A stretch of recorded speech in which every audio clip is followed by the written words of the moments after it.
আজ পূর্ব বর্ধমান জেলার কাটোয়া 2 নম্বর ব্লকের গাজীপুর অঞ্চলের খাসপুর অবৈতনিক প্রাথমিক বিদ্যালয়ে এক সাংস্কৃতিক অনুষ্ঠানের মধ্য দিয়ে বিদ্যালয়ের বিভিন্ন উন্নয়নমূলক কাজের প্রকল্পের উদ্বোধন করা হলো।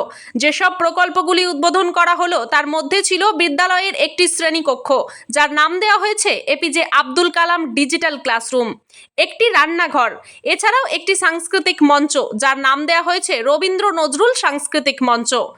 এছাড়াও এই বিদ্যালয়ে প্রথমবার একটি দেওয়াল পত্রিকার উদ্বোধন করা হলো, যার নাম দেওয়া হয়েছে কিশলয়।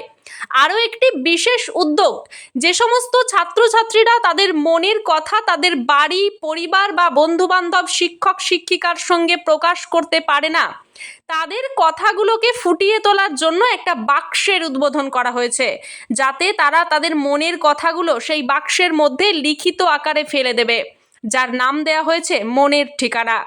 এই অনুষ্ঠানে উপস্থিত ছিলেন কাটোয়া 2 নম্বর পঞ্চায়েত সমিতির সভানেত্রী শুভ্রা বর্মন, কাটোয়া 2 নম্বর পঞ্চায়েত সমিতির সহ সভাপতি রাজীব চ্যাটার্জি, গাজীপুর গ্রাম পঞ্চায়েতের প্রধান সমাপ্তি ঘড়ুই, গাজীপুর গ্রাম পঞ্চায়েতের উপপ্রধান শিবদাস ঘোষ, রাষ্ট্রপতি পুরস্কার প্রাপ্ত শিক্ষক পীযূষ কান্তি সাহা সহ আরও অন্যান্য শিক্ষক শিক্ষিকারা। এই অনুষ্ঠানের বিদ্যালয়ের ছাত্রছাত্রীরা তাদের গান ও নৃত্য পরিবেশন করেন। এই অনুষ্ঠানের আগত অতিথিরা বিদ্যালয়ের ছাত্রছাত্রীদের নৃত্য এবং গান দেখে ভূয়সী প্রশংসা করেন। আগামী দিনে খাসপুর অবৈতনিক প্রাথমিক বিদ্যালয়ের পাশে থাকবেন বলে আশ্বাস দেন কাটোয়া 2 নম্বর পঞ্চায়েত সমিতির সহ সভাপতি রাজীব চ্যাটার্জি। বিদ্যালয়ের প্রধান শিক্ষক সুজন মাঝি সবাইকে ধন্যবাদ জানিয়েছেন। কি হলো, কি অনুষ্ঠান করলেন?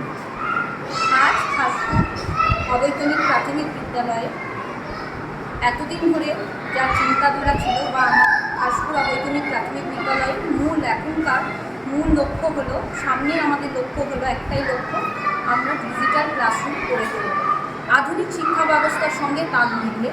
এবং এই উদ্যোগকে বাস্তবায়িত করার জন্য আমাদের প্রচেষ্টা হলো, আজকে আমাদের উদ্বোধন হলো এপিজে আব্দুল কালাম মহাশয়ের নাম অনুযায়ী একটা ডিজিটাল ক্লাসরুম। বাচ্চারা অনেক সময় আমরা জানি যে তাদের মনের কথা খুলে বলার সাহস পায় না, তার জন্য তাদের মনের ভাব আবেগ এইগুলো প্রকাশ করার জন্য আমাদের আজকে উদ্বোধন হলো মনের ঠিকানা, যেখানে বাচ্চারা তাদের না বলা কথা বলার সুযোগ পাবে, যেগুলো বলতে তারা সাহস পায় না, তারা সেই মনের ঠিকানার মাধ্যমে আমাদের জানান দেবে। এবং আমাদের বিদ্যালয়ে কিশলয়, যেটা হচ্ছে প্রথম আমাদের বিদ্যালয়ে দেওয়াল পত্রিকা কিশলয়, সেখানে বাচ্চাদের গল্প, ছড়া, বিভিন্ন ধরনের যে বিষয় আছে সেগুলো তারা নিজের রচিত গল্প, ছড়া এগুলো প্রকাশের স্থান হচ্ছে দেওয়াল পত্রিকা কিশলয়। আরও একটা আমরা কিছু সাংস্কৃতিক অনুষ্ঠানের মাধ্যমে আজকের দিনটাকে এই উদ্বোধন অনুষ্ঠান সম্পন্ন হয়েছে।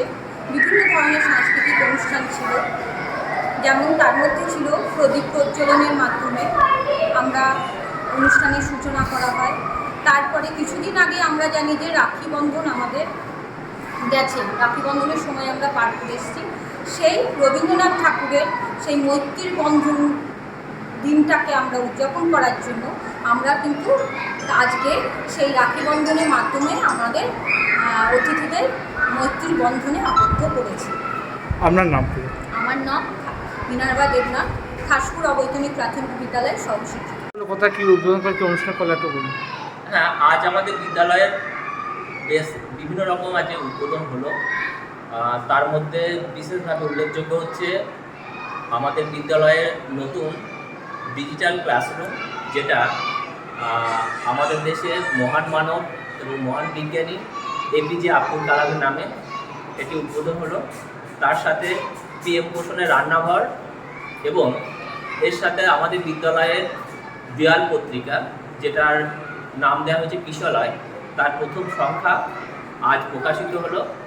এবং আরেকটা জিনিস বাচ্চাদের মধ্যে দেখা যায়, বিশেষ করে এখনকার দিনে বাচ্চাদের মধ্যে তাদের অনেক মনের কথা, যেগুলো তারা তাদের পরিবারের সাথে প্রকাশ করতে পারে না, এমনকি বিদ্যালয়ে এসে তার সহপাঠিনী এমনকি বিদ্যালয়ের শিক্ষক শিক্ষিকা তাদেরকেও বলতে পারে না।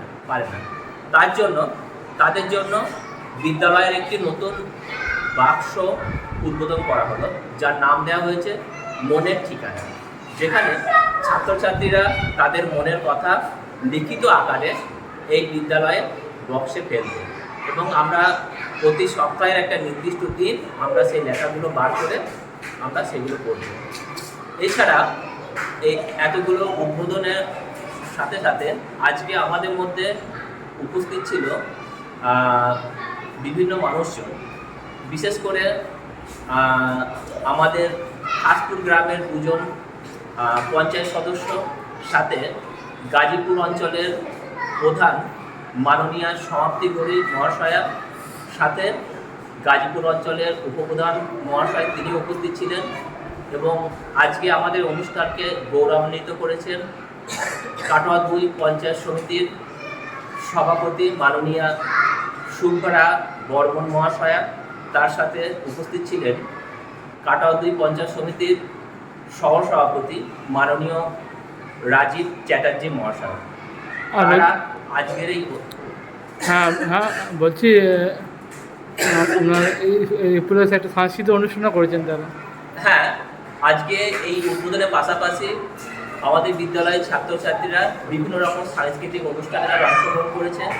তারা তাদের নৃত্য এবং সঙ্গীত পরিবেশন করেন এবং আজকে সবাই যে উপস্থিত অতিথিগণ আমাদের বিদ্যালয়ের ছাত্রছাত্রীদের বিশেষ করে নৃত্য দেখে তারা ভূয়সী প্রশংসা করেছেন। এবং এছাড়া আরেকটা কথা বিশেষভাবে উল্লেখযোগ্য যে আমাদের পঞ্চায়েত সমিতির মাননীয় সহসভাপতি মহাশয় তিনি ভবিষ্যতে বিদ্যালয়ে যে কোনো প্রয়োজনে কাটোয়া 2 নম্বর ব্লক পঞ্চায়েত সমিতি এবং পঞ্চায়েত বিদ্যালয়ে যে কোনো সাহায্যের জন্য উনি সবসময় আমাদের পাশে থাকবেন বলে আমাদেরকে আশ্বাস দিয়েছেন। এই জন্য ওনাকে ধন্যবাদ জানাই। বলছি স্কুল আস্তে আস্তে কি স্কুলটা মডেল বা উন্নত মানের স্কুল করার চেষ্টা করছেন, যেটা অবশ্যই আমাদের যেটা শহরে দেখা যায় একদম আমাদের টার্গেট একটা সম্পূর্ণ ডিজিটাল ক্লাসরুম। এই পথে আমরা অনেকটা এগিয়েছি। হ্যাঁ, আমরা নতুন স্মার্ট টিভি আমরা বিদ্যালয়ে লাগানো হয়েছে, এখানে বিভিন্ন ডিজিটাল কন্টেন্ট বাচ্চাদের দেখানো হচ্ছে। এর সাথে সাথে আমাদের সপ্তাহে বিশেষ করে শনিবার আনন্দ পরিসরে বিভিন্ন বাচ্চাদের জন্য বিভিন্ন আনন্দদায়ক এবং শিক্ষামূলক বিভিন্ন অনুষ্ঠান বাচ্চাদের দেখানো হচ্ছে এবং বাচ্চারা এই ব্যাপারটা খুবই উপভোগ করছে। আপনার নাম পরিচয়? আমার নাম হচ্ছে সুজন মাঝি, আমি খাসপুর অবৈতনিক প্রাথমিক বিদ্যালয়ের প্রধান শিক্ষক। কাটোয়া থেকে রাহুল রায়ের রিপোর্ট, সোজা কথা নিউজ, পূর্ব বর্ধমান।